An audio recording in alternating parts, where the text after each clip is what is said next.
My boss tried to force me to work during my honeymoon. My resignation email went viral, and now his company is falling apart. I worked with years ago. I never imagined my resignation would cause the implosion of an entire company. But here we are, and I'm a 30-year-old software developer, and I've been with a mid-sized software firm for 3 years. The company had about 80 employees and was known for producing quality work, but also known for their ridiculously tight deadlines and understaffing. And I was excited when I first joined. The pay was good, and the work was interesting. At first, it seemed like a great place to grow, but after 6 months I started noticing cracks. People were leaving, and their roles weren't being replaced. Instead, their responsibilities were dumped on the remaining team members, including me. My 40-hour workweek quickly stretched into 60. And during crunch time, it wasn't uncommon for me to work 70 hours a week. I kept hearing, "We're hiring soon," but it never happened. And yet I stayed, hoping things would improve. A year ago, I met my fiancée, Maria, and in Hivama, she working and understood the pressures of toxic work environments. We talk about how we were both burning out, and I finally proposed her last year, and we set our wedding for early summer. I requested 3 weeks off,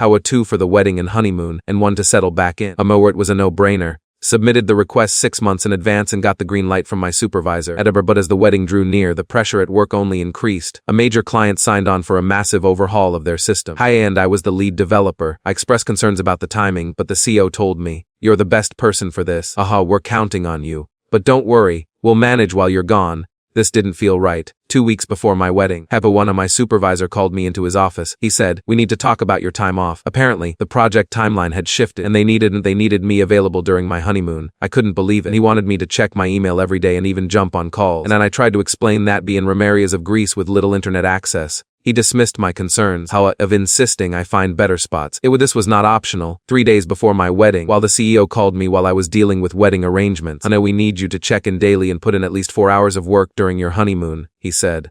"The client needs updates, and you're the only one who understands the codebase." I reminded him that I had already planned this time off months ago and it was approved. But he didn't care. "Circumstances change. Business needs come first," he said. I was furious. "I'm getting married in 3 days. I tell the rat be wonking," I told him. The silence on the line was thick. Then came the ultimatum. "I suggest you think carefully about our future with this company." The next day, HR called me in for a pre-departure meeting. They wanted to clarify expectations again, but it was clear if I didn't agree to work during my honeymoon, after I would be risking my job. A long discussion, I reached a breaking point. I sent my resignation email immediately. It was calm, professional, but firm. I detailed the company's toxic culture and constant overwork had led to this decision. Within an hour, I was escorted out of the building. My supervisor barely said a word as I packed up my desk. But the story didn't end there. The resignation email somehow found its way social media. A colleague posted it anonymously, and it quickly went viral, and people all over shared it. Employees from other companies, former employees, and industry experts chimed with their own stories of overwork in toxic corporate environments. It was shared thousands of times. Our own business journals picked up the story, and my now former company was being dragged through the mud. And I had no idea what was happening until I returned from my honeymoon, where I was finally able to disconnect. By then, things had already started spiraling. Within 2 weeks, I had 5 interviews from companies that saw my email and wanted to talk to me immediately.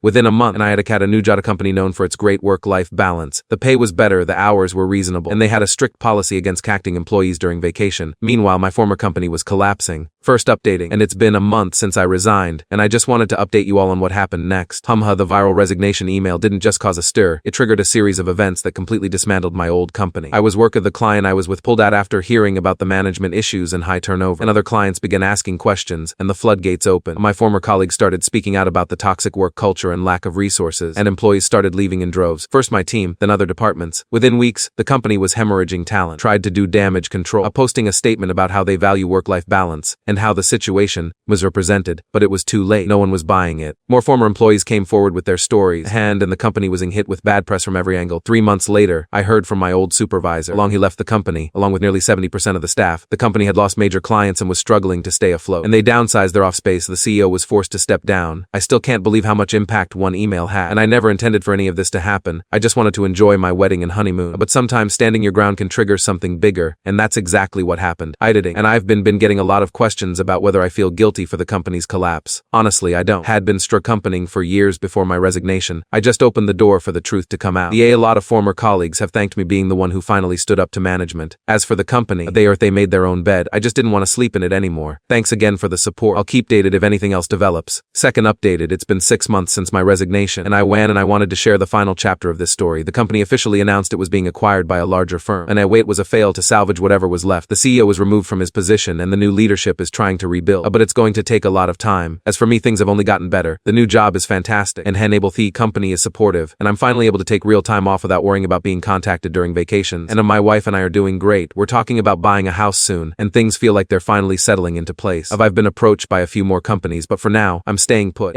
My experience has made me more selective about where I work. I ask a lot of questions about work-life balance, staffing, and time-off policies during interviews. Now, I've learned my lesson: no job is worth sacrificing your personal life for. If I could give anyone advice, whole experience, it would be this: don't let any job make you feel guilty for taking time off. How to stand firm in your boundaries. Companies that demand more than you can give usually have deeper problems. A thank you to everyone who shared their stories and supported me. I never expected my resignation email to cause such a chain reaction, but I'm glad it led to change, not just for me but for others in similar situations.